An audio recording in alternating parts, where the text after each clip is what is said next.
Hey guys, so yes, I'm in our classroom right now, and that's where your videos for today are going to be done. So right now we are going to be doing our Dinosaurs Before Dark, the last 2 chapters. When we are finished with this, go ahead and make sure you AR test on this if you haven't already. Okay, so go grab your book and your book study, and we're going to finish reading the last 2 chapters, and then we're going to go over the questions for your book study, okay? All right, we're going to be reading chapters 9 and 10 today, so please turn to page 54 and 55 and follow along as I read. The Amazing Ride. The pteranodon coasted down to the ground. He stared at Jack with his bright, alert eyes. What was Jack supposed to do? Climb on? But I'm too heavy, thought Jack. Don't think, just do it. Jack looked at the Tyrannosaurus. He was starting up the hill. His giant teeth were flashing in the sunlight. Okay, don't think, just do it. Jack put his book in his pack. Then he eased down onto the pteranodon's back. He held on tightly. The creature moved forward. He spread out his wings and lifted off the ground. They teetered this way, then that. Jack nearly fell off. The pteranodon steadied himself, then rose into the sky. Jack looked down. The Tyrannosaurus was chomping the air and staring at him. The pteranodon glided away. He sailed over the hilltop. He circled over the valley. Over all the nests filled with babies. Over all the giant duck-billed dinosaurs. Then the pteranodon soared out over the plain. Over the triceratops who were grazing in the high grass. It was amazing. It was a miracle. Jack felt like a bird, as light as a feather. Uh-oh. The wind was rushing through his hair. The air smelled sweet and fresh. He whooped, he laughed. Jack couldn't believe it. He was riding on the back of an ancient flying reptile. The pteranodon sailed over the stream, over the ferns and bushes. Then he carried Jack down to the base of the oak tree. When they came to a stop, Jack slid off the creature's back and landed on the ground. Then the pteranodon took off again and glided into the sky. "Bye, Henry," whispered Jack. "Are you okay?" Annie shouted from the treehouse. Jack pushed his glasses into place. He kept staring up at the pteranodon. "Jack, are you okay?" Annie called. Jack looked up at Annie. He smiled. "Thanks for saving my life," he said. "That was really fun." "Climb up," said Annie. Jack tried to stand. His legs were wobbly. He felt a bit dizzy. "Hurry," shouted Annie. "He's coming." Jack looked around. The Tyrannosaurus was heading straight towards him. Jack bolted to the ladder. He grabbed the sides and started up. "Hurry, hurry," screamed Annie. Jack scrambled into the treehouse. "He's coming towards the tree," Annie cried. Suddenly, something slammed against the oak tree. The treehouse shook like a leaf. Jack and Annie tumbled into the books. "Make a wish," cried Annie.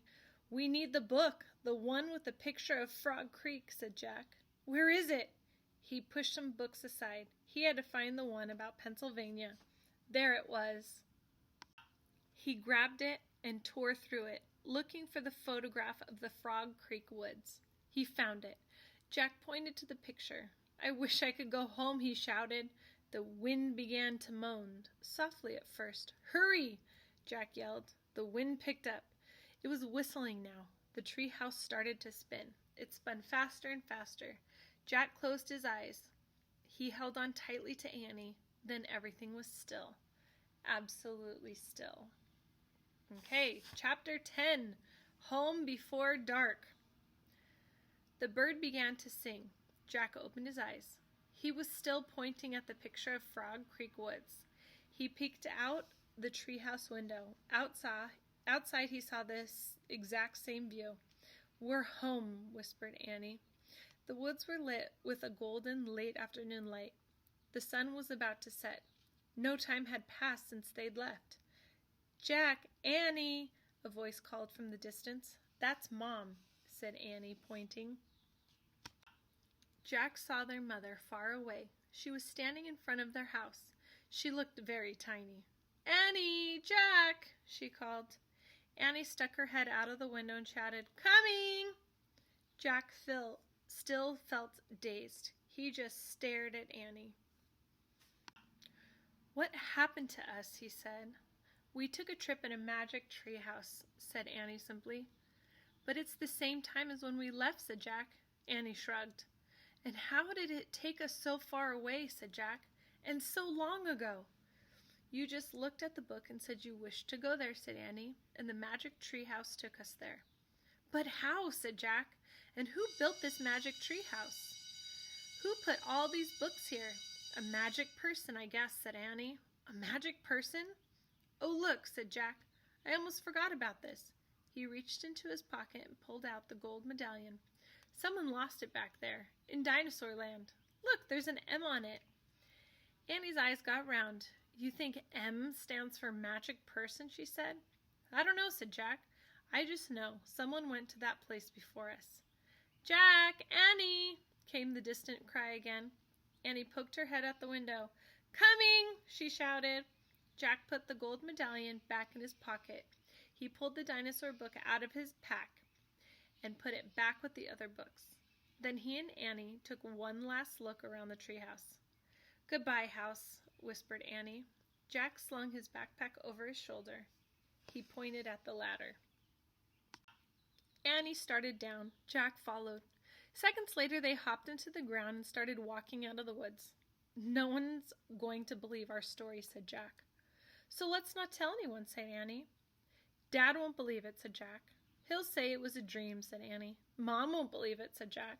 "She'll say it was pretend," said Annie. "My teacher won't believe it," said Jack. "She'll say you're nuts," said Annie. "We better not tell anyone," said Jack. "I already said that," said Annie. Jack sighed. "I think I'm starting to not believe it myself," he said. They left the woods and started up the road toward their house. As they walked past all the houses on the street, the trip to dinosaur time did seem more and more like a dream. Only this world and this time seemed real. Jack reached into his pocket. He clasped the golden medallion. He felt the engraving of the letter M. It made Jack's fingers tingle. He laughed. Suddenly he felt very happy. He couldn't explain what had happened today, but he knew for sure that their trip in the magic treehouse had been real. Absolutely real. "Tomorrow," Jack said softly, "we'll go back to the woods." "Of course," said Annie. "And we'll climb up to the treehouse," said Jack. "Of course," said Annie. "And we'll see what happens next," said Jack. "Of course," said Annie. "Ratio."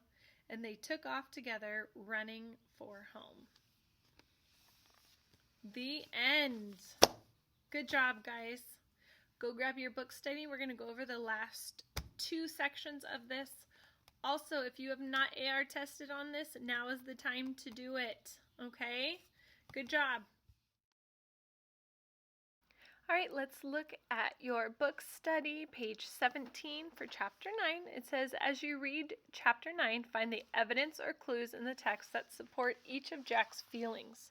So, for example, his feelings are on the left-hand side: confused, nervous, awesome, thankful, terrified, and stressed. Now, we got to look at the page number. So, like for number 1, you're going to go to page 54, and you are going to find out he is confused. Evidence that tells us why he's confused. So you're going to go to page 54, and you are going to reread it. And then I know he is confused because what is going on page 54 that tells us he is confused? So, for example, for the first one, if we look on page 54, in the second paragraph, it says, "What was Jack supposed to do? Climb on? But I'm too heavy," thought Jack. "Don't think, just do it." So he was confused because he didn't know if he was too heavy for the pteranodon. Okay? So then you're going to go to page 54 and 55 and go over those and then tell why he is nervous. Okay? Same with awesome, thankful, terrified, and stressed. Okay, on the next page, it says, take it further. Jack tells himself more than once, don't think, just do it. If you lived life by those words, how would it be a good thing and how might it be a bad thing? So you need to come up with how would it be a good thing and how would it be a bad thing. You are not going to find this answer in the book. This is how you think, but you have to answer both questions. Also, don't forget to do the chapter checkup. You're going to answer questions A and B. You do not need to write a complete sentence because there's not a whole lot of room there for you guys to write a complete sentence. So just answer it in a few words, okay? Okay, so when you turn the page to chapter 10, you're going to be focusing on page 64 and 65, and it says to read it again, then answer the questions. What are two things that make the treehouse travel? You need to write 2 sentences, 1 and 2. And then, what does Annie think the M stands for?